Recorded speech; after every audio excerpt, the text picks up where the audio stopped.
Saya hormati teman media yang berkenan hadir datang untuk kita berbagi informasi. Informasi pertama, saya baru saja mendatangi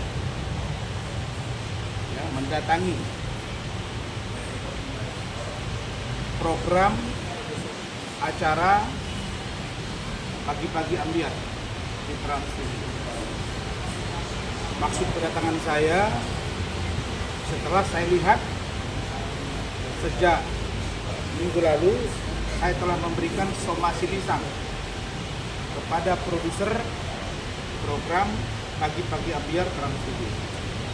Karena tidak ada respon, maka saya tadi langsung datang mencari produser dan sudah bertemu, ada rekamannya, dan di situ ada Dewi Persik, mereka lagi program taping, ada Nazar, ada dua lagi. Dan tadi saya sampaikan keberatan saya karena saya memperhatikan sudah 2 kali program Pagi-Pagi Ambiar mengundang seseorang, yang terakhir ini adalah Hotman Paris, yang itu membicarakan saya tanpa mengkonfirmasi ke saya. Sebagai wartawan, saya sudah sebut tadi ke produsernya, saya lebih duluan wartawan daripada Anda. Saya tahu ada hak jawab, ada azas keberimbangan informasi. Kalau tidak direspon, saya akan bawa ke Dewan Pers dan saya akan gugat secara perdata. Jadi tadi disepakati mereka akan chatting saya untuk komunikasi. Saya bukan benci kepada Trans TV, bukan. Karena Trans TV bagian dari media yang ikut membesarkan saya. Saya sering diundang ke Rumpi Speak, No Speak. Saya sering diundang ke Pagi-Pagi Happy dulu. Masih ada Uya-Uya, bahkan kita Mirzani. Bahkan ada Iis Dahlia pada waktu sebagai host. Tapi di program Pagi-Pagi Ambiar ini kok orang diundang, Hotman bahas-bahas saya yang negatif, tidak dikonfirmasi ke saya. Saya juga terima kasih kepada Trans TV yang sudah sering menayangkan pemberitaan tentang saya terkait dengan terkait dengan program insert yang sudah kita lakukan acaranya. Dalam hal ini insert telah menayangkan saya untuk insert yang telah menayangkan saya beberapa kali dalam pemberitaan. Begitu ya. Jadi kedatangan saya tadi adalah dalam rangka untuk meminta agar mereka melakukan azas keberimbangan kepada saya. Yang kedua, terkait dengan Loli, saya sudah melakukan tracking tadi malam. Tadi malam saya sudah bergerak ke Rumah Sakit Polri Kramat Jati. Kami sudah rekam dengan Bu Ade, dan seperti yang sudah saya duga di awal, bahwa ada upaya-upaya untuk bagaimana Loli ini tidak bisa menemukan orang yang bisa menjaga dia. Dalam pengertian ada yang takut mungkin kalau Loli ini nanti terbuka atau ada sesuatu. Padahal dia sudah buka semua. Tinggal saya tuangkan aja di penyidikan dan lain-lainnya. Itu prinsip dasarnya. Jadi Loli ternyata sudah dipindahkan dari Rumah Sakit Polri dan tidak lagi ada Rumah Sakit Polri. Pertanyaannya, apakah saya akan tantrum hari ini? Enggak perlu saya tantrum. Tantrum itu saya tanya apa tantrum? Marah-marah. Enggak ada yang perlu saya marah-marah. Saya hanya melaksanakan tanggung jawab sosial, tanggung jawab kemanusiaan saya untuk Loli yang dia minta tolong ke saya. Karena Kemen PPA, unit PPA, KPAI sudah janji ke saya akan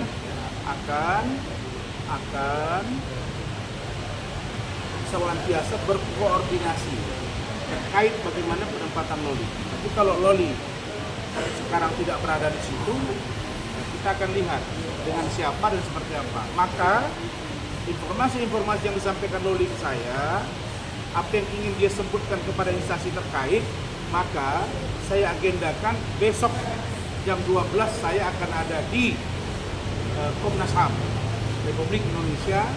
Saya lanjut ke KPAI, saya lanjut ke Kementerian Sosial, bahkan ke Kementerian PPPA Republik Indonesia. Begitu. Kemudian juga dengan Bareskrim Polri tentang dugaan kami adanya ketidakprofesionalan penyidik yang tadinya kami Kabid Propam Polda Metro, kita akan bawa ke Kadif Propam Mabes Polri dan Bapak Irwasun yang menangani ini secara internal di kepolisian. Udah nggak apa-apa, biarin aja. Bang, abang sendiri tahu nggak Loli saat ini di mana dan dipindahkan ke mana? Saya tidak tahu. Saya tidak tahu dia di mana berada, dan yang pasti menurut saya apa yang dia sampaikan ke saya akan tindak lanjuti. Saya tidak peduli apakah dia diambil dalam keadaan baik atau tidak, tapi apa yang dia sampaikan ke saya sesuai dengan pesan dia, saya akan teruskan kepada instansi terkait. Komnas HAM, Kementerian HAM, Kementerian Sosial, Kemen PP, saya akan minta pertanggungjawabannya. Tentu juga dengan penyidik kami. Kenapa? Karena kesepakatan kita tidak begitu.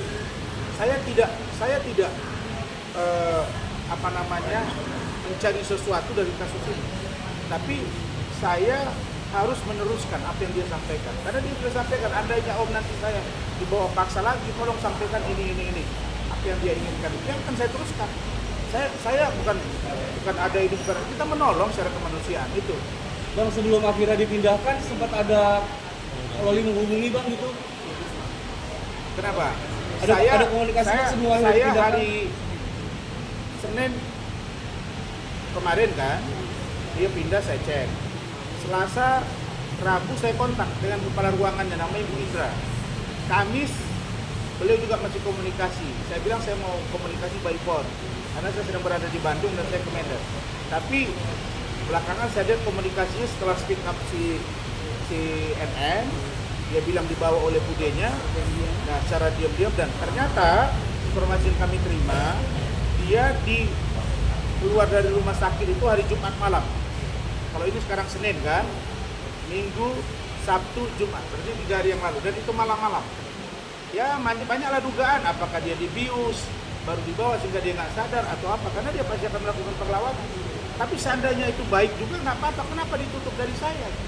Kan dia lari ke saya bawa ke kantor polisi. Terus apa masalahnya di situ? Kan baik-baik aja. Bang, saat akhirnya dipindahkan, Abang sempat komunikasi dengan Kementerian PPPA atau polisi, Bang? Saya sudah berteleponan dengan Pak Nahar, Deputi Kementerian PPA. Nah, malah saya melihat bahwa ini ada upaya untuk menghalang-halangi. Ya, padahal kita sudah ada komitmen. Ya, saya akan tagih komitmen itu. Ya, saya akan datangi Pak Nahar, saya akan datangi Lani, saya akan datangi KPAI. Apa yang kalian maksudkan dengan saya? Dan saya minta kalian tolong cek itu safe house. Itu infonya di Pulau Gadung.